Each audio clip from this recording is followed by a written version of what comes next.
आइए साथियों, हम लोग सब लोग मिलकर के नारायण नाम का उच्चारण करते हुए श्रीमद् भागवत के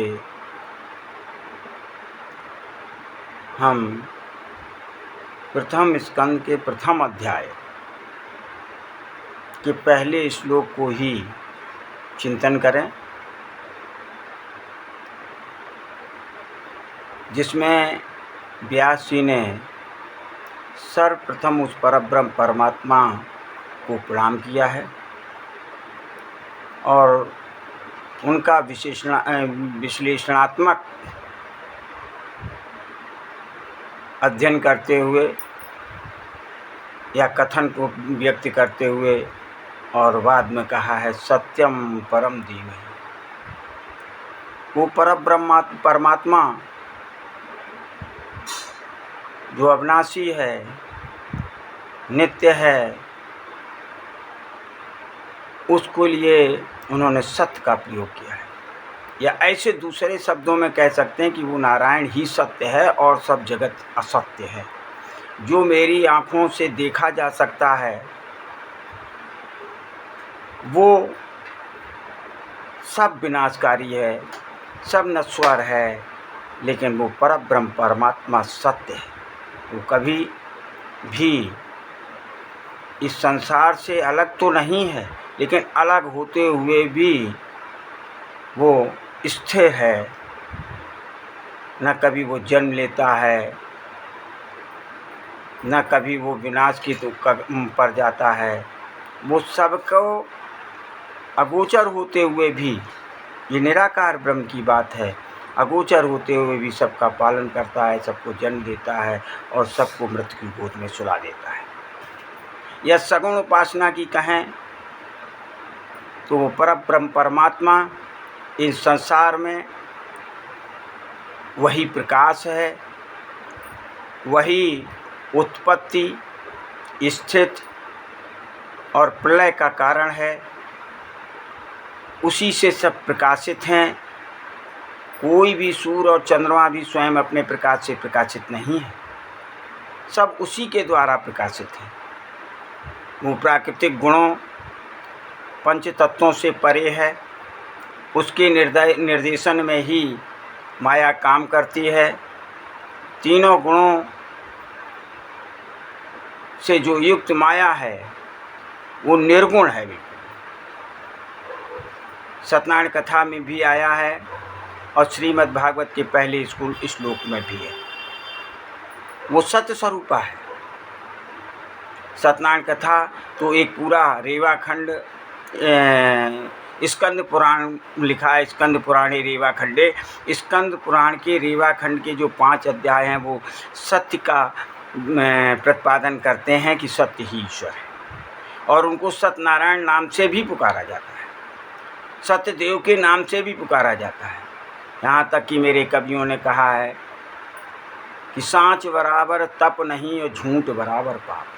संसार में ये 2 ही चीज़ें हैं, एक तो पुण्य और दूसरा पाप।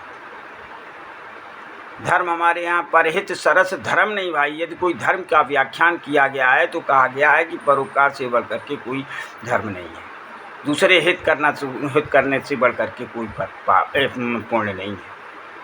सच जो कुछ पुण्य है, जो कुछ धर्म है, दूसरे का हित करना, सच बोलना, सत्यवादी होना। सत्यवादी हरिश्चंद्र के विषय में भी आपने सुना होगा।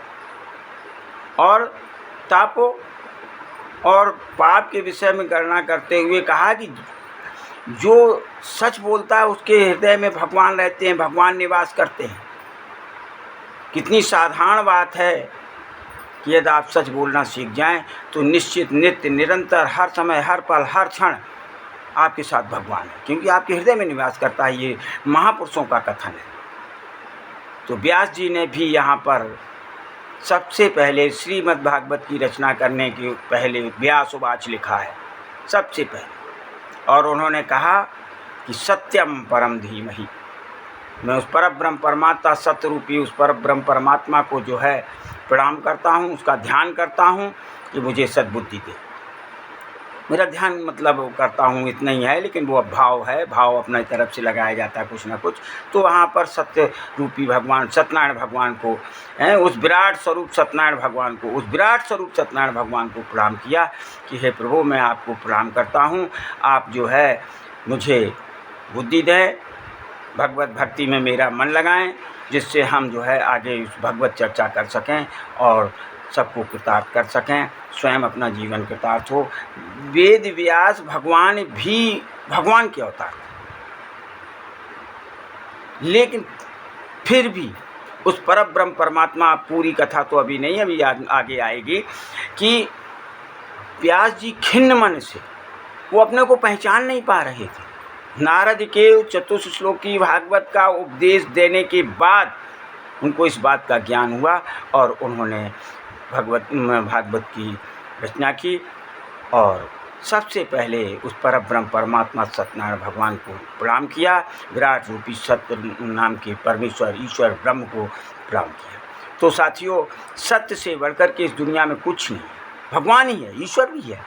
तो हम नित्य निरंतर ये प्रयास करें सत्संग के माध्यम से, सबके माध्यम से, कि हम उस सत्य को, उस ब्रह्म को अपने में धारण किए रहें, उसके समीपस्थ बने रहें, सत्य का सहारा लिए रहें। और ये भी जो जनरल भाषा में लोग कहते हैं कि सत्य की जीत हमेशा होती है, देर लग जाए कुछ भी हो, लेकिन सत्य की जीत होती है। कहते हैं उस परब्रह्म परमात्मा की जीत होती है, सत्य की नहीं, उस परब्रह्म परमात्मा की जीत होती है। और जब परब्रह्म परमात्मा सत्य रूपी परब्रह्म परमात्मा के पास रहे तो आपकी जीत होती है। तो हम बार बार सत्यम परम धीमहि, सत्यम परम धीमहि का उच्चारण करते हुए हरि की शरण में चले जाएं और कहें हरि शरणम हरि शरणम हरि शरणम। आगे श्रीमद् भागवत का अन्य श्लोकों का, महत्वपूर्ण श्लोकों का, प्रत्येक श्लोक का पाठ नहीं होगा, ये तो पहला श्लोक था, इसलिए मैंने इतना उसको समझाने की कोशिश की। और एक विशेष बात थी कि भगवान ने श्री कृष्ण की उपासना की है, ना वासुदेव के लिए कहा है, किसी ईश्वर न राम के लिए कहा है, न कृष्ण के लिए कहा है, न वृंदावन बिहारी लाल के लिए कहा है, केवल कहा है सत्यम परम धीमहि।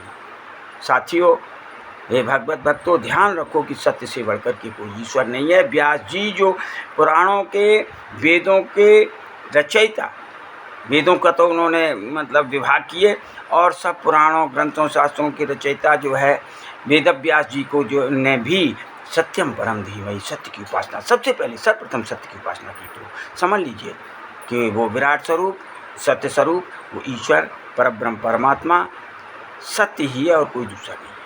तो सत्यम परम धीमहि मैं भी स्मरण करूँगी उस सत्य का और निरंतर करता रहूँ, यही एक हमारी साधना होगी जिससे हमें अच्छा फल प्राप्त होगा।